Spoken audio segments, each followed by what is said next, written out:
Rosa, buen día. Buenos días, profesor. Una pregunta. Sí, La tarea de ayer era antecedentes del sistema financiero o sistema monetario. sí, ahorita lo confirmamos, tienes razón, ahorita vamos a aclarar ese asunto. Sí, gracias. Nancy, no hay de qué, Rosa. Nancy, buen día. Alexis, Raquel, Ana, buen día. Buenos días, profesor.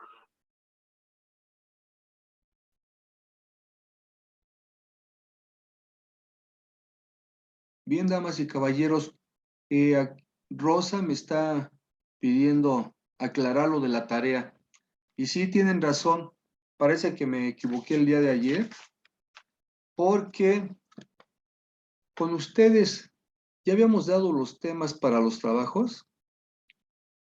Ese sí me refiero al grupo. Ya ven que quedamos de que vamos a trabajar 2 trabajos por semana.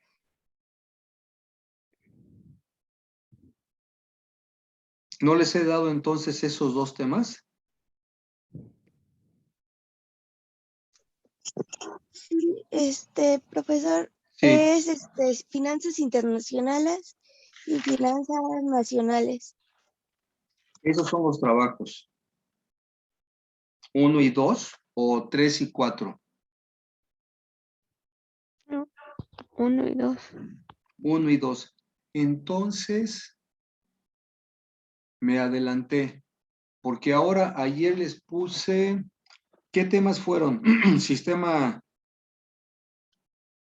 monetario internacional. Sí. Y la... Antecedentes, estructura y funcionamiento.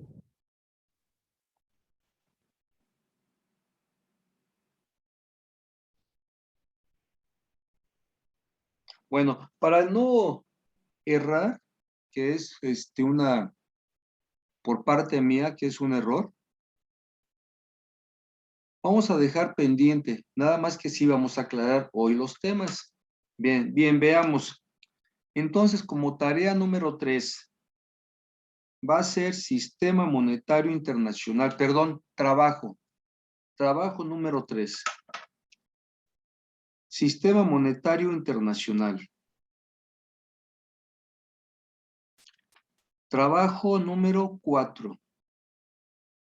Antecedentes, estructura y funcionamiento del sistema monetario internacional.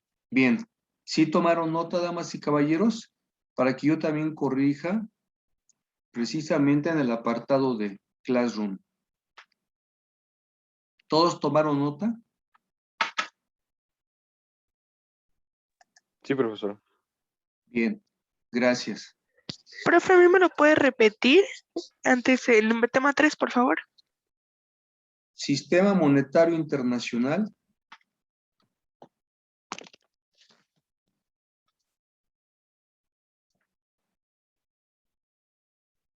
Y el tema 4, antecedentes, estructura y funcionamiento del sistema monetario internacional. Bien, voy a corregir y las tareas van a ser estas. Bueno, ahora, la tarea que dejé para el día de hoy, por favor, Rosa, ¿cuál había sido el tema?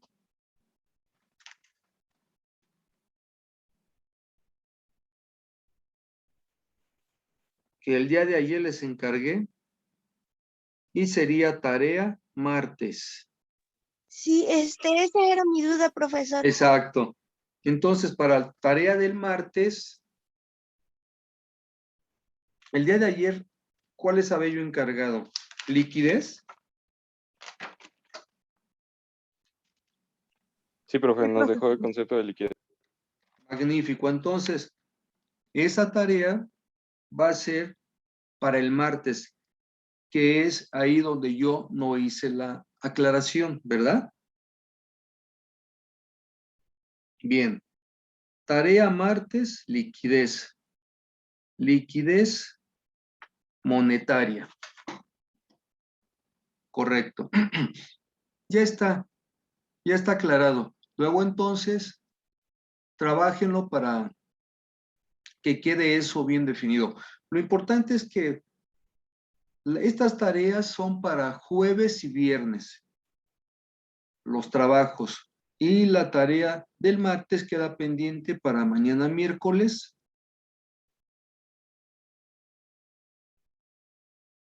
Y ya la tarea que les deje el día de hoy va a ser para el día jueves. ¿De acuerdo? Y de una vez se las... Sí, Y de profe. una vez ya que estamos en este tema de las tareas, a ver, anotamos la que sería para el jueves. Bien, para el martes liquidez monetaria y para el jueves va a ser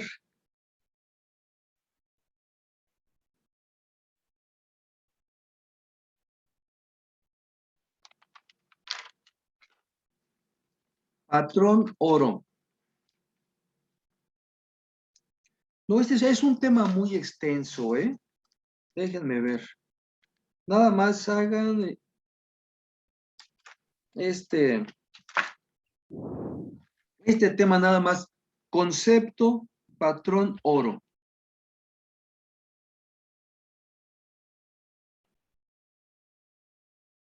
Concepto, patrón oro.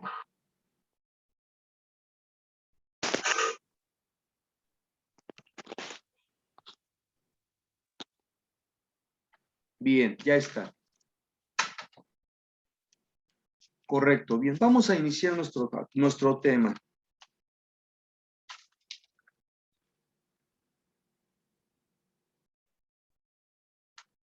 Bien.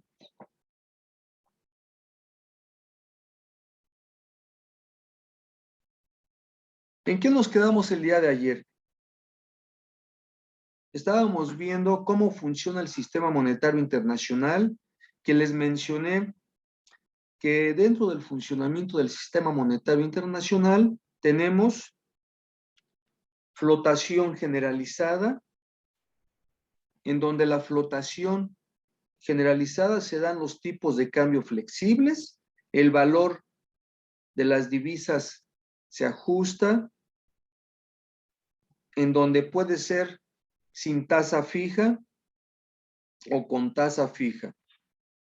Y que algunos países los hacen directa o indirectamente en periodos de fuerte variación o crisis económica.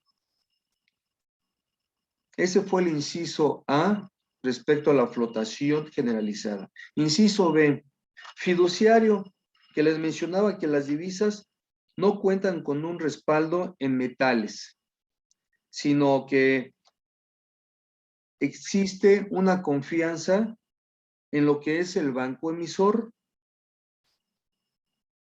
Y ahí tenemos como ejemplo el dólar y el euro. Se utilizan como reserva y determinan la liquidez.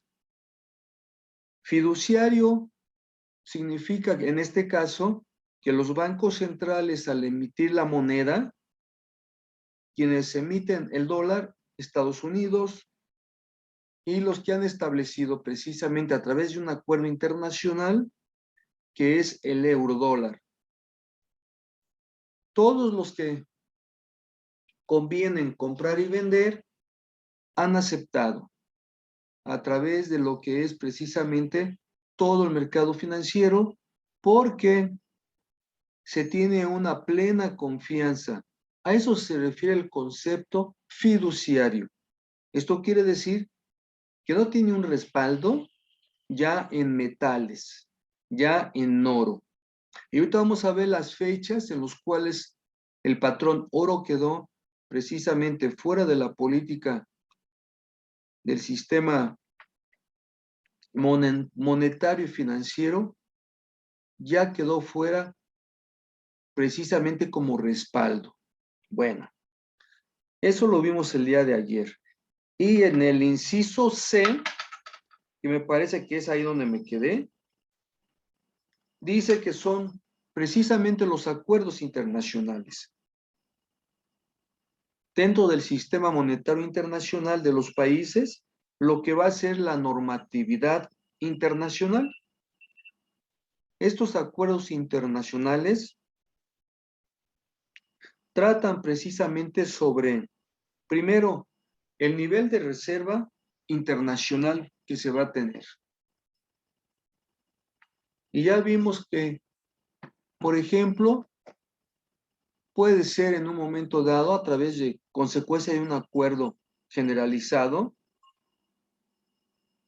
precisamente van a tomar lo que pueda ser el monto a nivel de reserva internacional a través de un acuerdo que puede ser precisamente lo que ellos consideren pertinente. Ya no va a ser precisamente a través de lo que es el patrón oro, porque tiene que darse a través de lo que es la política de acceso a créditos. El acceso a créditos, por una parte, es precisamente solicitar préstamos al Banco Mundial, por ejemplo, porque hemos visto que hay países desarrollados y países subdesarrollados. Y para que no se dé una discriminación, todos participan, todos pueden inscribirse y todos están dentro.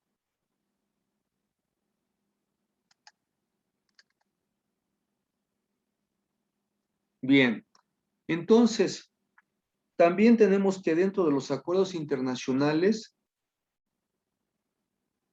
existe la creación de una moneda precisamente. Y esa moneda, pues ya vimos en un acuerdo internacional en Europa, es el euro. En América sigue siendo el dólar estadounidense. Bien. Aquí termina lo que es el funcionamiento del sistema monetario internacional. Ahora bien, dentro de lo que es la estructura,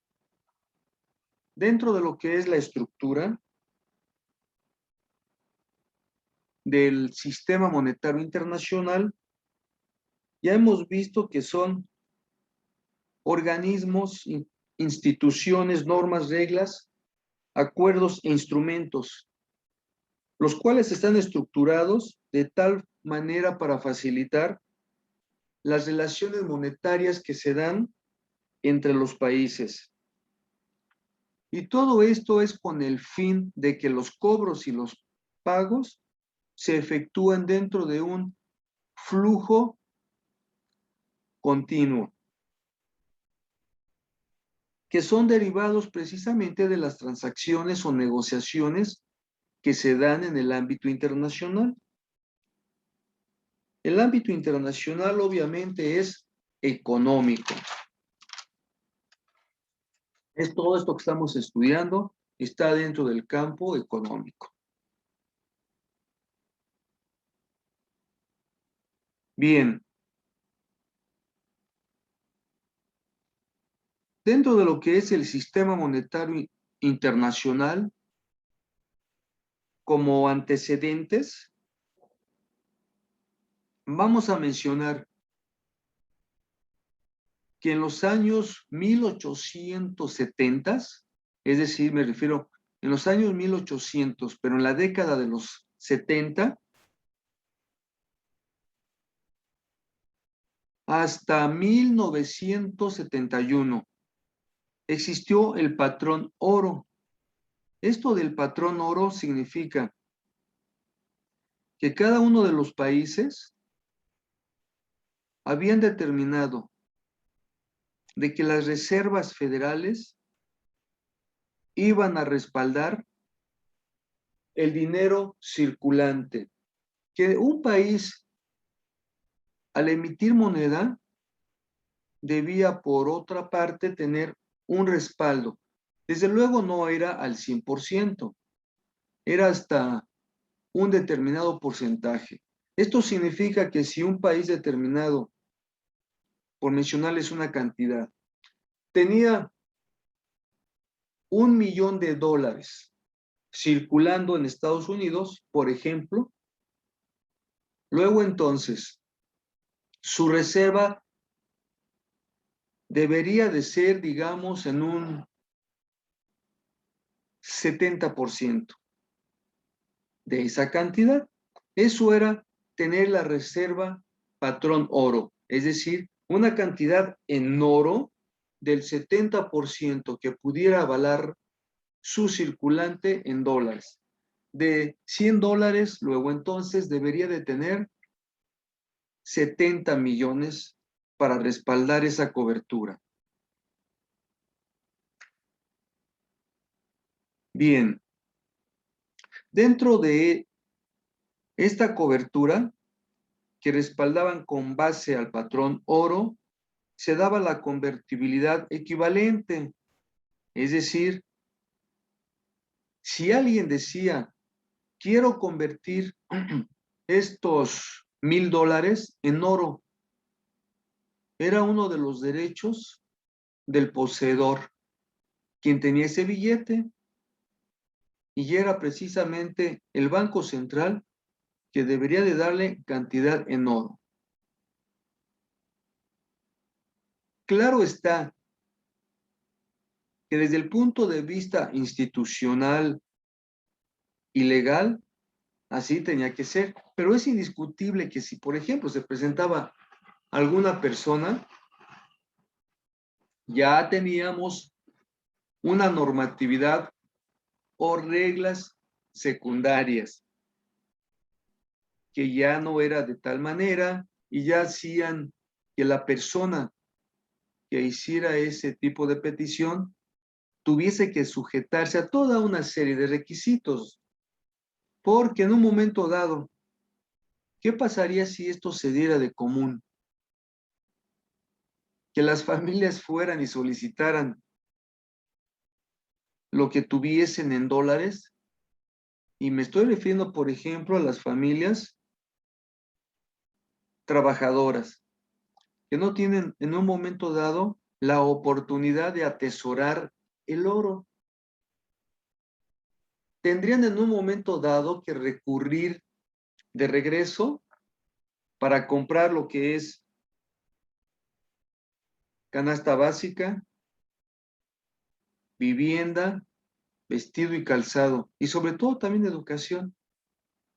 Oye, necesito una convertibilidad de la cantidad de dinero que tengo, que es en oro. Quiero hacer precisamente el cambio otra vez en dólares. Aquí ya entraría lo que se reconoce como la compra-venta de divisas, compra-venta del oro, que fluctúa, sube y baja. Y ustedes saben que en este sencillo caso, la oferta y la demanda se aplicaría. Entonces sería para quienes no poseemos grandes cantidades de fortuna, pues sería un absurdo, ¿verdad? Es obvio que el poco dólar que se tiene, las familias recurrían a surtirse para la canasta básica. Bien.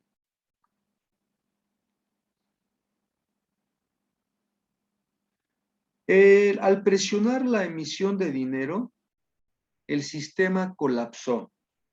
¿Por qué? Porque continuamente Estados Unidos, por ejemplo, que es el caso, estuvo imprimiendo dólares. Imprimía y ponía la maquinita, ¿verdad? Y se dieron cuenta que Estados Unidos imprimía dólares, ya había inundado el mundo de dólares y consecuentemente no tenía el respaldo en oro como reserva que se había acordado. Después viene, también hay por ahí, hablando de fechas, también tenemos, por ejemplo, que de 1944 a 1971 dentro de esto que hablamos, que hemos platicado, de cómo colapsó el dinero, es también cabe recordar que existió lo que se reconoció como el periodo Bretton o Bretton Woods, precisamente donde se determina que cada onza de oro iba a equivaler a $35. Esto se da, repito, de 1944 a 1971. El Fondo Monetario Internacional, el Banco Mundial, como les había yo mencionado, colapsa. Y todos o muchos estudiosos financieros le atribuyen precisamente consecuencia de que Estados Unidos, después de la guerra de Vietnam, Estados Unidos ya había emitido tanto dinero que dijeron, estás inundando al mundo de puro papel. ¿Y qué estás haciendo? Estás produciendo armas, todo lo que es referente a equipo bélico, y estás haciendo un negocio para beneficio tuyo. Entonces le echan grilla, ¿verdad? Los países también con derecho protestan. Bueno, en el sistema actual consiste en la determinación del valor de los tipos de cambio por la fluctuación en el mercado de divisas. Es decir, le dieron libertad a que las divisas, a través de lo que es oferta y demanda, estabilizaran por una parte o se fijara el precio, pero ya sin respaldo en metales u otros activos. Es decir, ya no hay respaldo con el oro, mucho menos con la plata. Ahorita vamos a dar una reseña hasta qué años existió la plata como reserva. Ni otros activos financieros ya no se consideraron como reservas. ¿De quién? Pues de los bancos centrales. Bien. Dentro de lo que es la evolución histórica del sistema monetario internacional, voy a mencionar algunas fechas, a grosso modo, desde luego. Se dice que la aparición del dinero a nivel mundial se determinó precisamente que el oro sería la base para las transacciones internacionales. ¿Y cuándo se determinó esto? En 1694.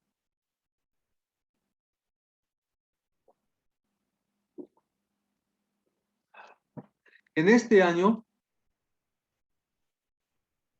es cuando se crea el Banco de Inglaterra. Repito, 1694. Esto nos va a dar una clara idea desde cuándo y precisamente de por qué.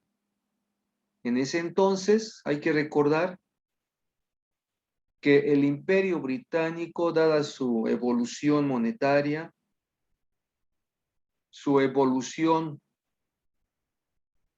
dentro del aparato de los sistemas de producción, cómo estaba evolucionando, las guerras, etcétera. Todo esto estaba promoviendo que Inglaterra tomara precisamente cartas en el asunto internacional. Y hay que recordar que inclusive hoy en día todavía sigue siendo un país muy importante en lo que es instaurar el sistema monetario internacional. Luego entonces, 2 años después, en el año 1696, da inicio la reforma legal de la acuñación de moneda. Es decir, ya se determina que debe haber precisamente una metodología, un método, un procedimiento y sobre todo un respaldo para que los países acuñen moneda. Después, hasta 1717, se da lo que se reconoce como la política monetaria, que se reconoce con las siglas en inglés, the Master of the Mint. Master of the Mint significa el maestro de la mente y fue para definir, según el empresario o magnate del acero, Andrew Carnegie. Este señor Andrew Carnegie crea, inventa precisamente esta metodología, este estilo, algunos le denominan hasta escuela, que la llama Master of the Mint, donde tiene la idea de que se deben de crear a través de más de un determinado número. Él nos recomienda que sean 2 o 3 o 4, ¿verdad? Inclusive su grupo, en el cual constituyó y con base precisamente a su idea de Master of the Mint, formó un grupo de más o menos 50 miembros.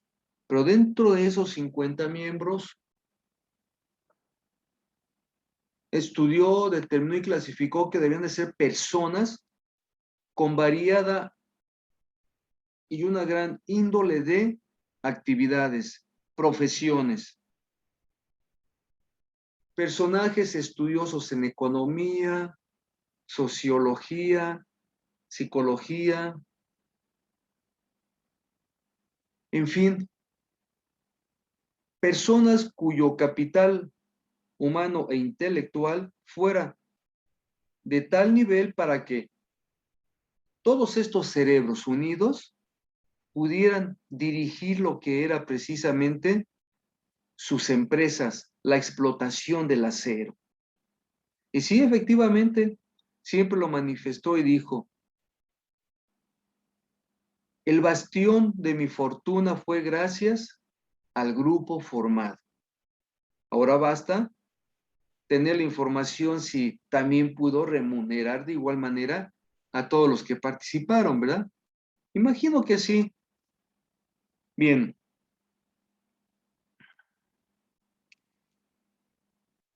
En 1774, la plata deja de ser de curso legal para transacciones.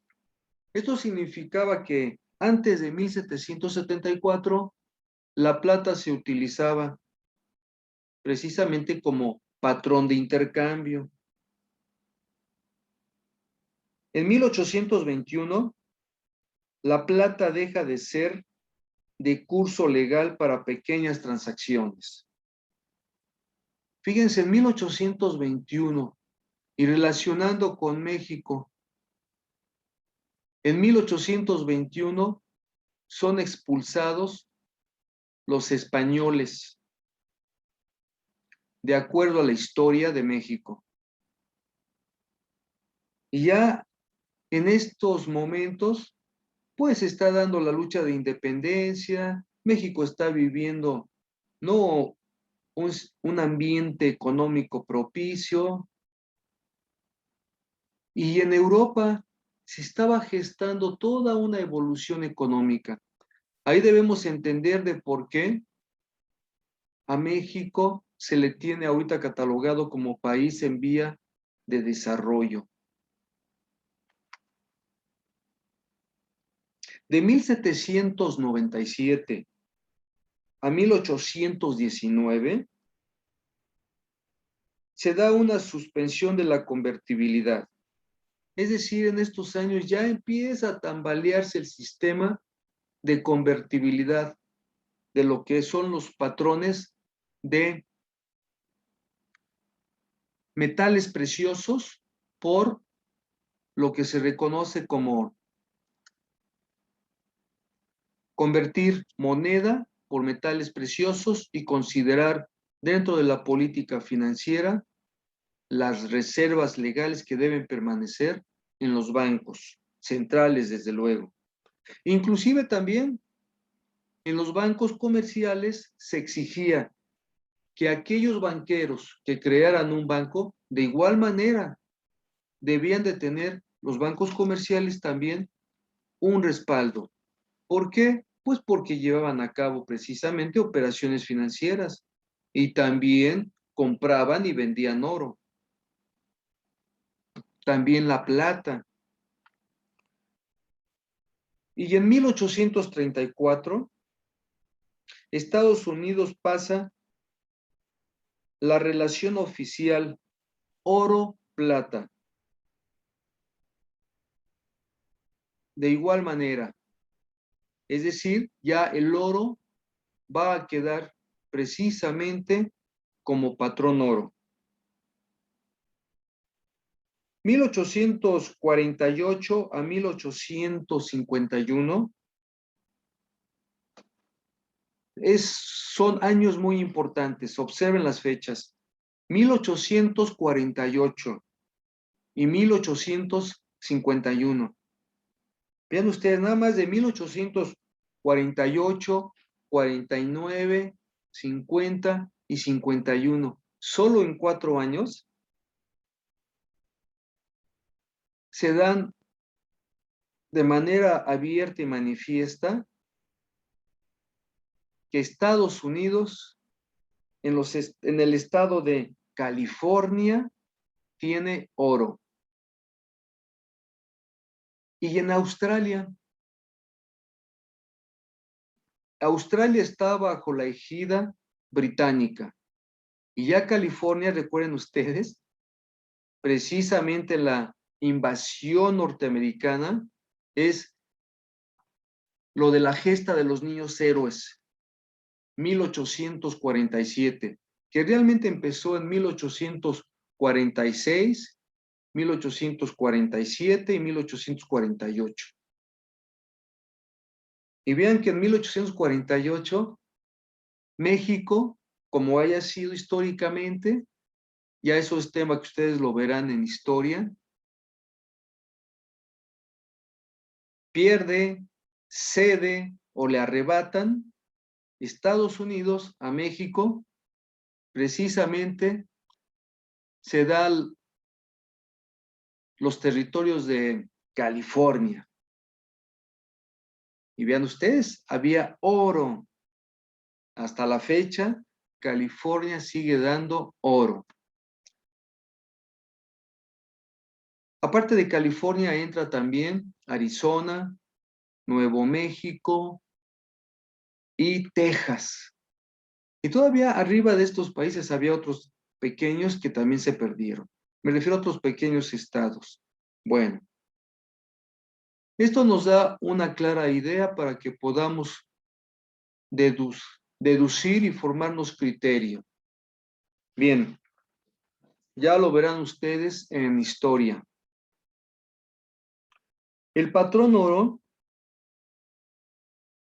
que sirve precisamente para acuñar monedas de oro y depósitos de valor.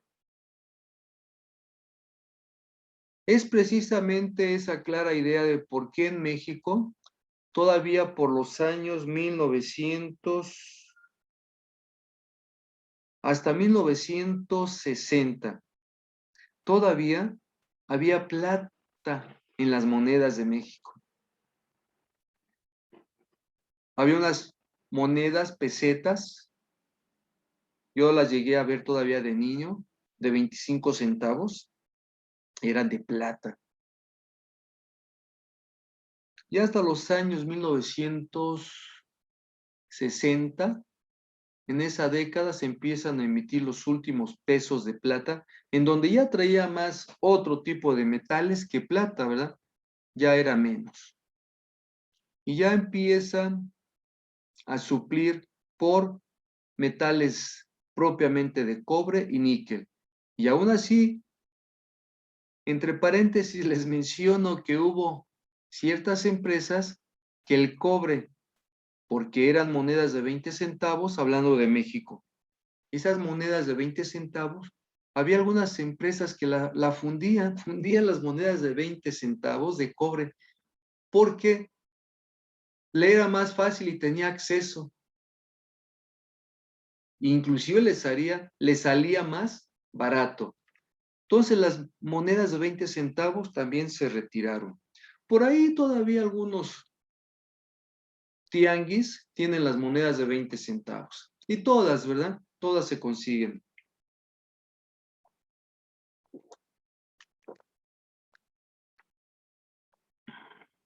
Antes de la Segunda Guerra Mundial, que se da lo del patrón oro, y antes de la misma Segunda Guerra Mundial,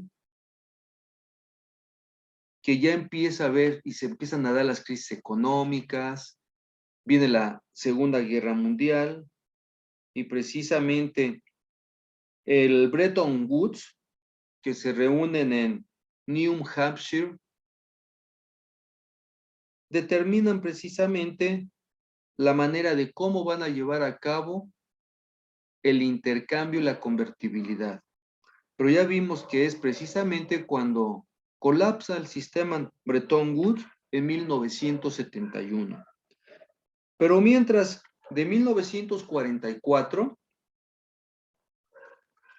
que se trata de reconstruir precisamente a la economía mundial, porque pues queda devastada en apariencia, bueno, no en apariencia, realmente las ciudades de Europa, como es París, Londres, bombardeados, y otros países aledaños, en menor grado, pero también quedaron en crisis. ¿Por qué? Porque 5 años de guerra, mucha gente, imagínense nada más, sobrevivieron desempleo, carencia de víveres o escasez, y tantos problemas que suscitan cuando se da una guerra, y más a nivel mundial.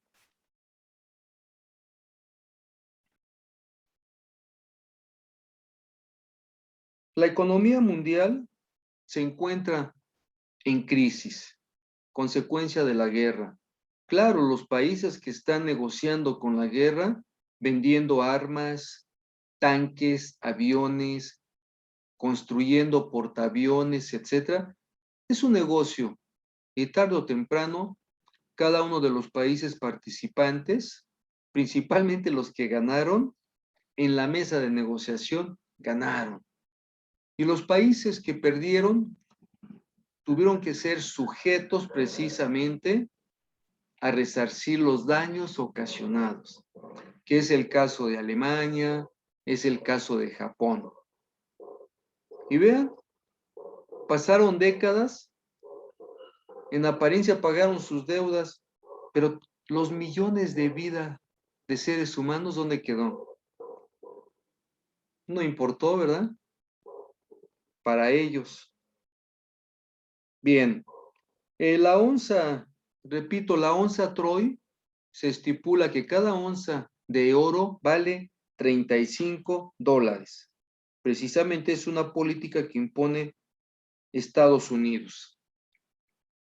Y que ya vimos que después de la Segunda Guerra Mundial, hasta 1971,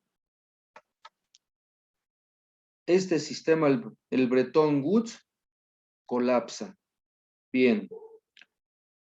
El tipo de cambio es fijo con una banda de fluctuación. Esto de que el tipo de cambio es fijo significa que permanece mucho tiempo y de acuerdo a su política internacional de Estados Unidos, $35 por cada onza. Esa es la convertibilidad, el tipo de cambio, es fijo, con una banda de fluctuación. Una banda de